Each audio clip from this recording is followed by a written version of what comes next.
मसीह यीशु में आपकी सलामती हो। मेरा मसीही प्रे चैनल इसको सब्सक्राइब करें और शेयर करें, फॉलो करो ताकि और भी वीडियो बहुत सारी। आज का टॉपिक है ईमान, दुआ और इंतज़ार। इंतज़ार के आगे आप मुंतज़िर रहना भी लिख सकते हैं। फिर से बोल देता हूँ, ईमान, दुआ और इंतज़ार यानी मुंतज़िर रहना, मुश्ताक रहना। ये आज का मौजू है और आज का हवाला है यहूदा का ख़त है, यहूदा का आम ख़त। ये मुकाशफा की किताब से पहले है। इस खत का एक ही बाब है, एक ही चैप्टर है और उसकी 25 वर्सेस हैं, 25 आयत है इस खत की। यहूदा का आम खत है, उसकी 20वीं और 21वीं आयत है। जी, कलाम खुदा में यूं रकम है, सुने गौर से।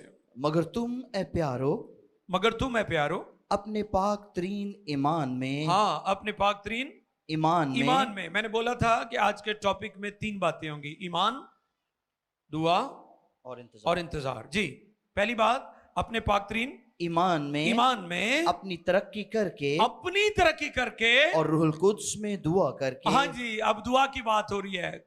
रूहुल कुद्स में दुआ करके यानी रूहुल कुद्स के बगैर दुआ हो नहीं सकती। फिर आगे जी, अपने आप को खुदा की मोहब्बत में, अपने आप को खुदा की मोहब्बत में कायम रखो हमेशा की जिंदगी के लिए हमारे खुदावंद यीशु मसीह की रहमत के मुंतज़िर रहो। जो तीसरी बात सीखनी थी वो कौन सी थी? इंतजार करना, मुंतज़िर रहना।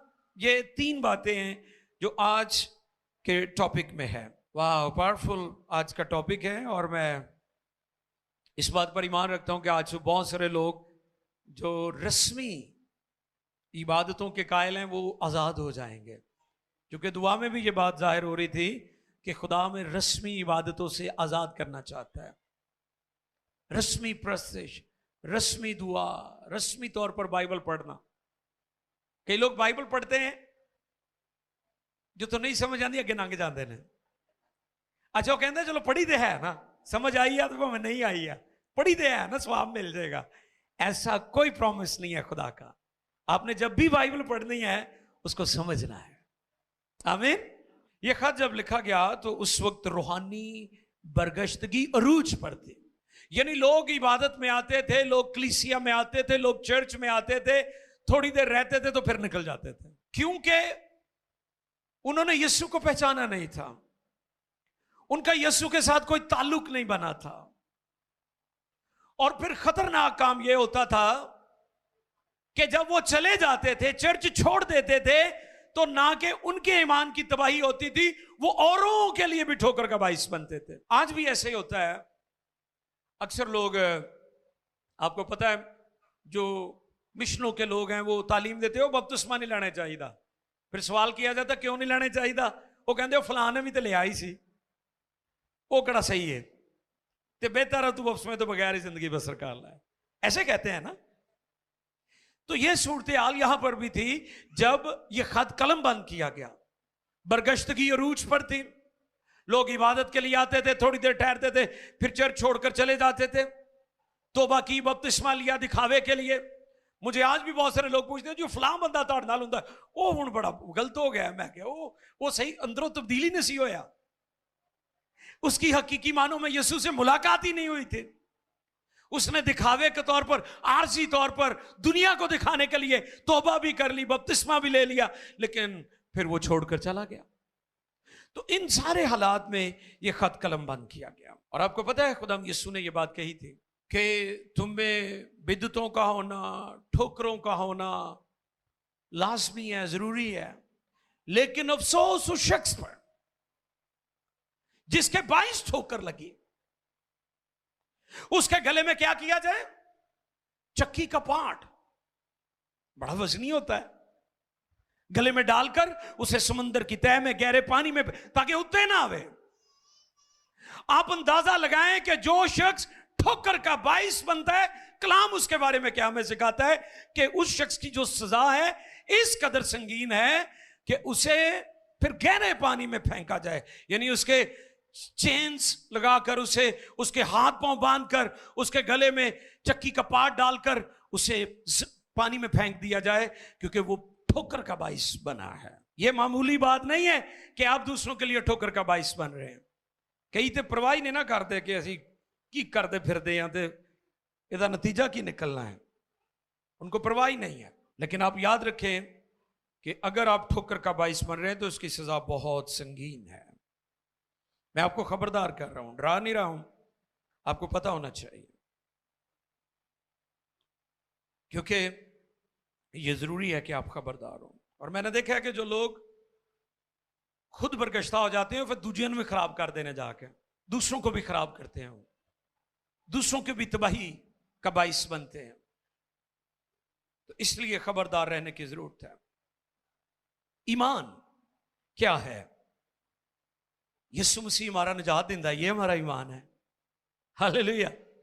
यीशु ने हमारा कफारा दिया, ये हमारा ईमान है। यीशु मसीह मरकज है हमारी निजात का, मुकद्दसीन के लिए, सेंट्स के लिए, रसूलों के लिए, मुकद्दस हस्तियों के लिए, जो तमाम नए अहदनामा में जिनका जिक्र है, पुराने अहदनामा में जिनका जिक्र है, हम उनका हमेशा एहतराम करें और इस बात को कभी ना भूलें कि हमें उनकी इज्जत हमेशा करते रहना है।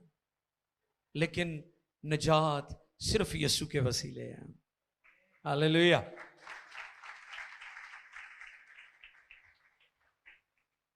आप जानते हैं कि बहुत सारी बिदात हैं, कल्ट्स हैं क्रिश्चियनिटी के अंदर भी, जो यीशु मसीह से इधर उधर हमें लेकर जाने की कोशिश करती है। मैं पिछले दिनों यूटा में था, सॉल्ट लेक सिटी, जो मॉर्मनिज्म का हेडक्वार्टर है, और मैं वहां पर बात कर रहा था कि ये दुनिया की तारीख तरीन जगह है जहां पर यीशु मसीह जो मरकज है उसको नजरअंदाज कर दिया गया है और लोगों पर ईमान की बात की जाती है। और भी बहुत सारे हैं, और भी बहुत सारी बिदात हैं जिनका जिक्र हो सकता है, लेकिन मैं आपको उस पॉइंट की तरफ लेकर जाना चाहता हूं जो हमारे ईमान का मरकज है, और वो यीशु है। पहली बात ईमान है जो आज हम सीख रहे हैं। यीशु मसीह हमारा ईमान है, यीशु मसीह हमारा कफारा है, और यीशु मसीह हमें दोबारा लेने के लिए आ रहा है। हालेलुया। और हम मुंतज़िर हैं, हम मुश्ताक हैं। और आपका ईमान इतना स्ट्रांग होना चाहिए, इतनी मालूमात होनी चाहिए कि कोई भी आपसे पूछे आप फौरन उसे जवाब दें।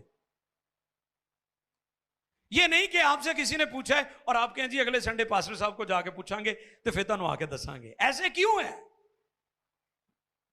क्योंकि आप खुद बाइबल नहीं पढ़ते। और दूसरी बात, आपने बाइबल सुनी है, और मैं पिछले दिनों एक खादम के जरिए सीख रहा था कि जो लोग मैसेज सुनकर वाह वाह वाह वाह कर रहे होते हैं ना, वो ठीक लोग नहीं होते, क्योंकि उन्होंने अपने तौर पर तहकीक नहीं की होती। सुने गौर से, खादम कोई भी हो, बेशक मैं यहां मुनादी करता हूं या कोई और, क्योंकि अक्सर लोग सवाल करते हैं तो वे केड़ी मिशन ठीक है, आ भी मिशन वाले कहते असी ठीक, आ भी कहते असी ठीक, आ भी ठीक है। इसका सिंपल जवाब है कि आप बाइबल पढ़ें। क्या पढ़ना चाहिए?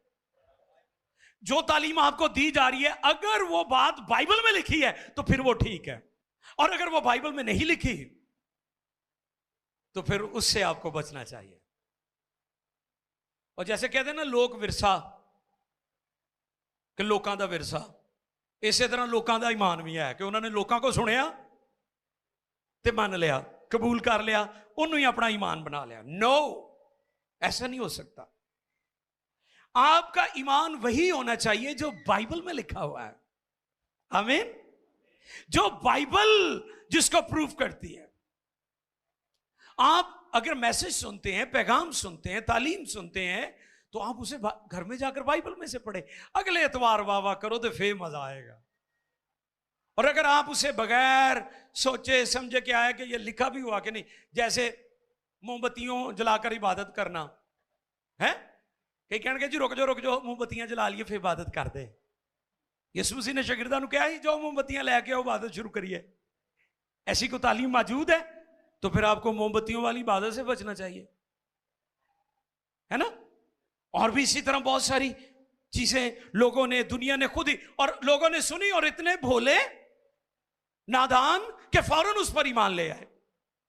आपका ईमान वही होना चाहिए जो कुछ बाइबल में लिखा हुआ है। यह पहली बात है। और आपके ईमान का मरकज कौन है? यीशु मसीह है, खुदा बाप, उसका बेटा यीशु और रूल कुद्स।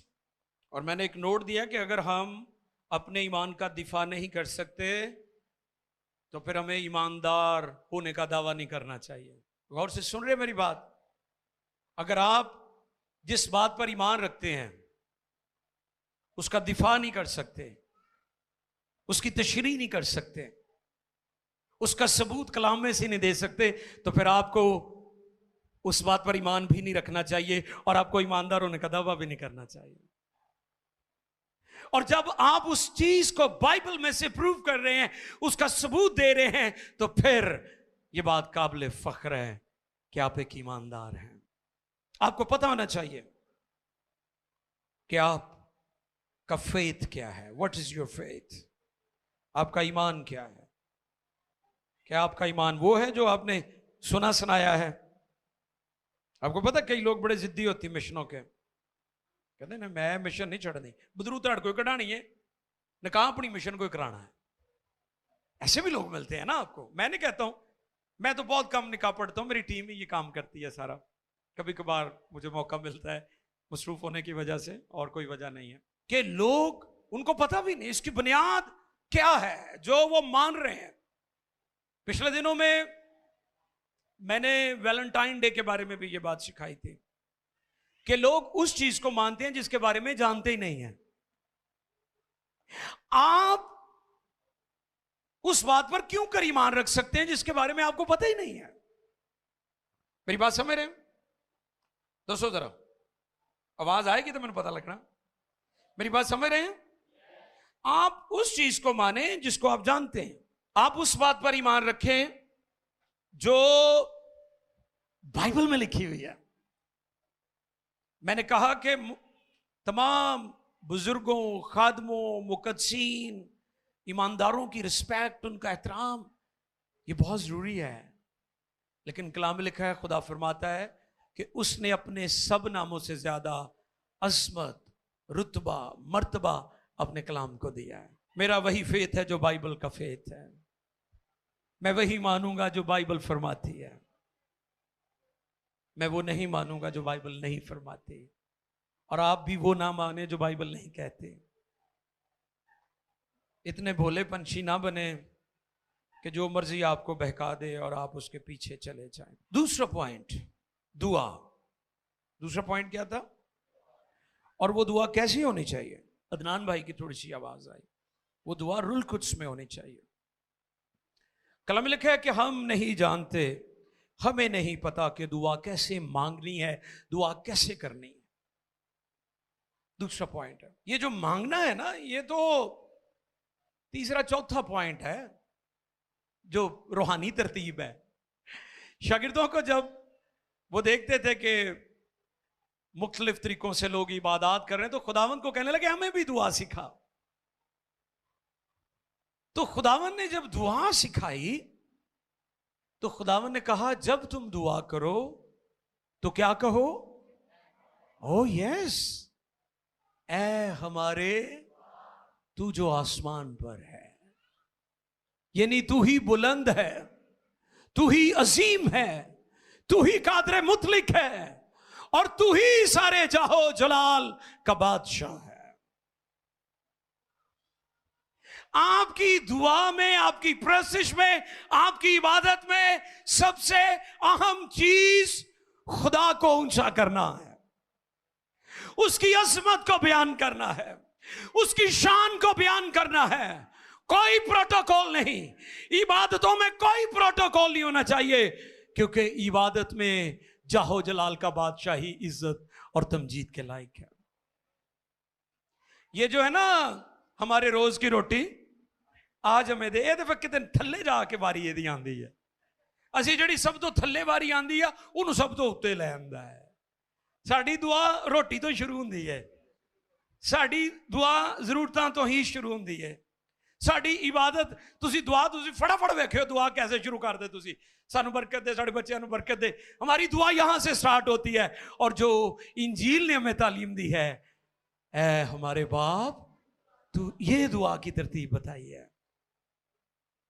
कि आप जब दुआ करें तो प्रसिश वर्शिप में खुदा के नाम को जलाल दिया जाए उसको बढ़ाया जाए और ये तब होगा जब रुल कुद्स में दुआ की जाएगी कब अब रुल कुद्स जो है वो दुआ करना आपको तब सिखाएगा जब रुल कुद्स से आपकी वाकिफियत होगी जब रुल कुद्स आपका दोस्त होगा जब रुल कुद्स आपकी जिंदगी में सुकूनत करेगा ठीक है और अगर रुल कुद्स आपकी जिंदगी में सुकूनत नहीं कर रहा वो आपका मददगार नहीं है उसने आपको मामूरी नहीं अभी तक बख्शी तो फिर आपकी दुआ भी रस्मी होगी फर्जी होगी और वो दुआ जो है किसी काम की नहीं और पाकरू उनको दुआ सिखाता है जो पाकरू की सुनते हैं किनको सिखाता है पाकरू दुआ जो पाकरू की सुनते हैं मैं पिछले दिनों गौर कर रहा था कि दुनिया में वो खादिम जिन्होंने खुदा की सुनी है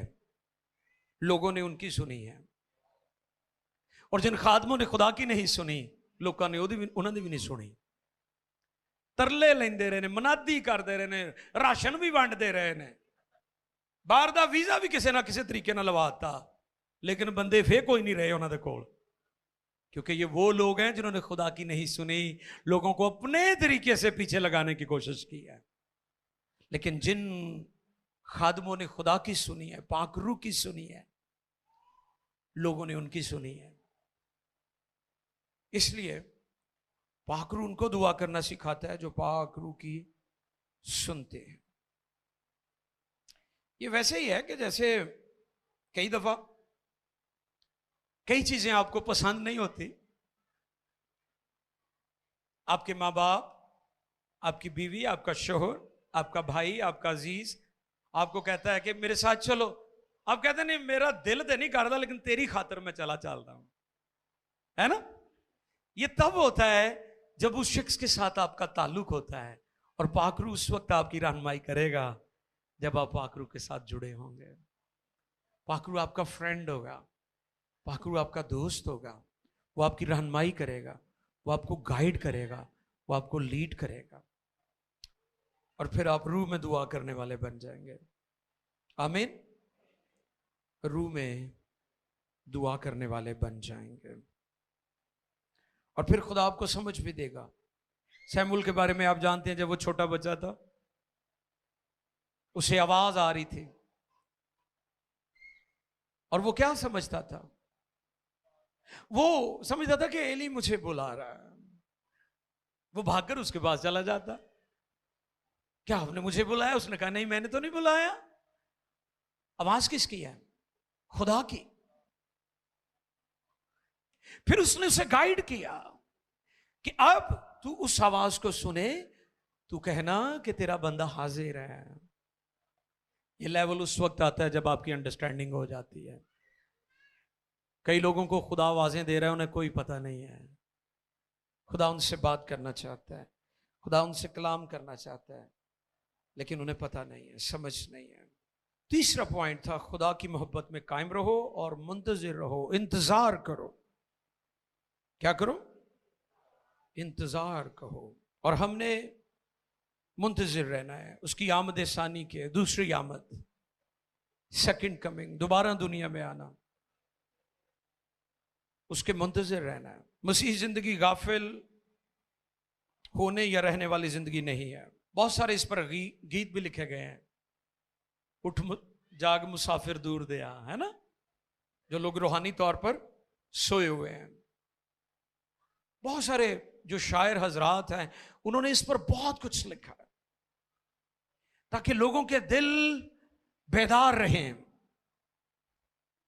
लोग मसीह की आमद के मुंतजिर रहें यीशु मसीह के दोबारा दुनिया में आने के लिए मुंतजिर रहें और इस खत को जब कलम बंद किया गया तो ईमानदार जो बरगश्ता हो रहे थे उन्हें यह बावर किया जा रहा था उन्हें खबरदार किया जा रहा था कि तुम्हारे दिल सुस्त हो चुके हैं तुम्हारी मोहब्बत मसीह के लिए ठंडी पड़ गई है मैं किताब में पढ़ रहा था कि एक ऑफिस में एक बॉस अपने मुलाजिम को कहता है कि कल मैं छुट्टी करूंगा, नहीं आऊंगा, आपने ख्याल रखना है। वो मुलाजिम भी आज कलीसिया की तरह मुझे लग रहा था कि उसने कहा हुण बॉस ने किहड़ा आना है, उन्हें एसी चलाया तो बॉस की टेबल ते सौ गया ते चंगा उन्हें कमरा ठंडा किया है, पूरे मजे लै रहा सी। बॉस गया नहीं सी, बॉस को दूजी चाबी भी है सी। बॉस अगले दिन आया, उन्हें आके दरवाजा खोलिया तो भाई होरी टेबल के उत्ते मजे नाल खराटे मारन दे। उन्हें कहा उठे तू की करन दे? वो डर गए, उन्हें कहा की हो गया? तो मैं गौर कर रहा था कि कलीसिया की भी यही सूरत हाल है। यीशु मसीह ने यह नहीं कहा था कि मैं फलां टाइम आऊंगा, लेकिन उसने ये जरूर कहा है देख मैं जल्द आने वाला हूं।